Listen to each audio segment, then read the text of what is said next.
Spatula.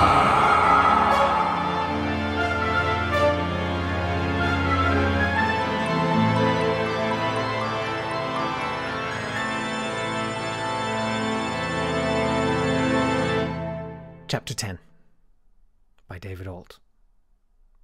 The flaming wreckage was still roaring behind me as I hastened back into the doom-filled mansion. The bats were already feasting on the fleshy parts of that jawline juggernaut Nick Knowles. I said a small prayer for him as I rushed past the ghastly howling of that leviathan of unloveliness. Brinsley Dearlove, still floating down the back passage. The keys. Did I still have them? I couldn't remember, so I looked through whatever pockets I had to find where my internal narrative had left them. It didn't take me long to realize, though, that the security guard from whom I had purloined those garments also had a full set of keys available. As I darted through the carpeted hallways, I tried to stay as quiet as possible for fear of reawakening the Chegomorph monstrosity. The whole place was a maze. I was lost, trying to find the super-secret loveliness lab, but thankfully there were lovely bright signs pointing me in the right direction, and within 2 minutes I was standing at the doors behind which Maggie Philbin had disappeared with her crack team of scientists some time before. It all felt so much like a dream, but as I pulled the keys from my pocket, the comforting tear that opened up reminded me that this was no work of fiction, no speculative jaunt through the pained and twisted psyches of multiple authors, but hard-bitten, terrifying reality. The portal before me opened at the whisper touch of the key in its lock, and I felt the adrenaline start to pump through me as I thought of the poor scientists so desperate to be released from their bondage. The door swung wide, and my heart skipped several beats. Before me was not the hopeful group of people ready to be saved from servitude, but a bloody wasteland of gore and horror. Shock collars, intestines, and miscellaneous gristle was slung haphazardly through the otherwise pristine laboratory.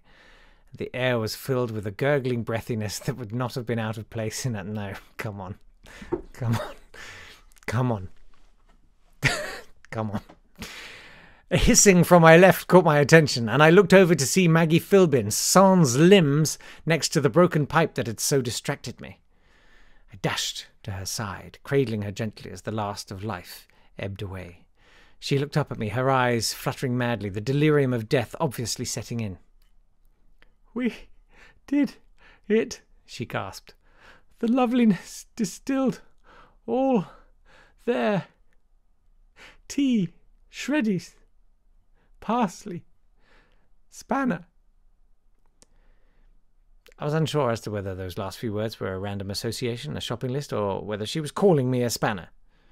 "You are a spanner," came the confirmation as the lights of her eyes guttered and her spirit evaporated. She was off to a better place, to a newer earth, to tomorrow's world, if you will. Her last words were so poignant, and yet I couldn't help but feel slightly aggrieved. From behind me, however, came a haggard, raspy voice which gave me cause to resoil my pants, to cack my khakis. "That was not lovely!"